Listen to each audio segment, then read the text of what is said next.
Habari za wakati huu mpendwa mtazamaji na msikilizaji wa Sauti Yangu TV popote unapopatikana kwa muda huu.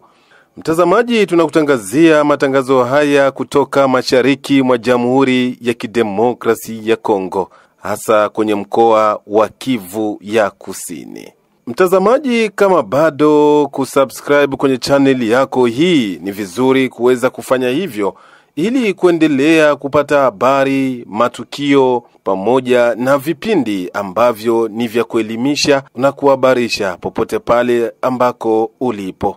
Mtazamaji, katika siku ya leo na kujuza ya kwamba tumekuletea, hatujui kwamba tuite kituko au ni mkasa au tuite namna gani. Nafikiri kwamba kwenye komenti yako peke yako utatufahamisha kwamba tuite ni kitu gani hichi ambacho kimeweza kutokea. Kwa siku ya leo tunakujuza yale ambayo yametokea huko mkoa wa Tanganyika tarafani Kongolo, ambako kumetokea hatujui tuite kituko, mkasa hao ni habari, kwa ambako mganga mmoja wa kiasilia ameweza kufariki.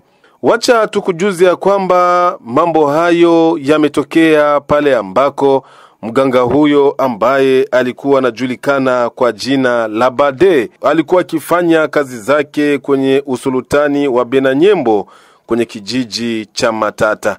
Na kweli kumetokea matata pale ambako kuna kundi la vijana lilikuja kwake ili waweze kupata dawa za kutokuwa na ingiliwa na risasi pindi ambako wanakupigwa risasi hizo au visu, mishale na mikuki. Vijana hao walipopewa dawa hiyo na mganga huyo wa usultani huo wa Benanyembo kwenye kijiji cha Matata, vijana hao waliomba kwa mganga huyo kuweza kujaribu dawa hizo. Nafahamu ya kwamba wakati huu vijana wengi au raia wengi wanaendelea kutafuta dawa za kuto kuingiliwa na risasi pindi ambako wanapigwa risasi hizo. Na hiyo inaendelea kuonesha uzalendo mkubwa ambayo inaendelea kuwapa vijana nafasi kubwa ya kujiunga kwenye vikundi vya wazalendo ili kuendelea kutetelea udongo wa nchi ya Jamhuri ya Kidemokrasia ya Kongo, kwa wakati huu ambako mashariki mwa jamhuri ya nchi hii unaendelea kusongwa na mambo ya vita. Vijana hao ambao walikwenda kwa mganga huyo ambaye kwa sasa ni marehemu, walimtaka mganga huyo kisha wao kuweza kupewa dawa, kutaka kujaribu dawa hiyo kwa mganga. Mganga aliruhusu na kuambia kwamba basi haina tatizo, ni vizuri kuweza kupima dawa hiyo kwenye mwili wangu. Vijana walichukua kisu na kuweza kumchoma mganga moja kwa moja, ilipelekea maumivu mengi, na eneo ambayo mganga huyo aliweza kuchomwa kisu ilikuwa ni sehemu hatari na ambayo ilipelekea kifo chake kupatikana papo hapo. Raia hao waliweza kutimka na kwenda sehemu ambayo isiyojulikana hadi kwa sasa. Ngongo Mbokamiba Jean Paul ni administrator wa tarafa la Kongolo, anaonesha mengi hapa kwa yale ambayo yaliweza kutokea katika maeneo hayo.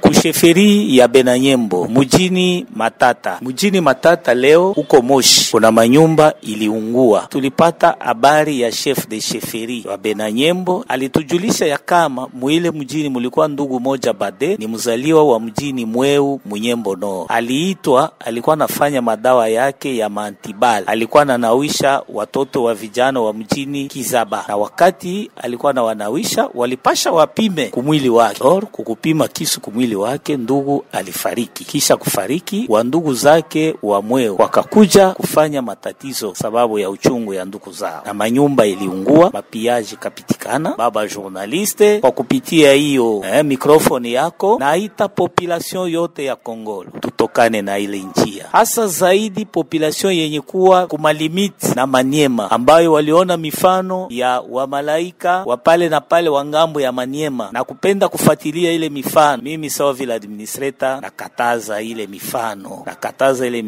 hata wale wenye kwa ma conflit de pouvoir coutumier tunakatala ile mifano.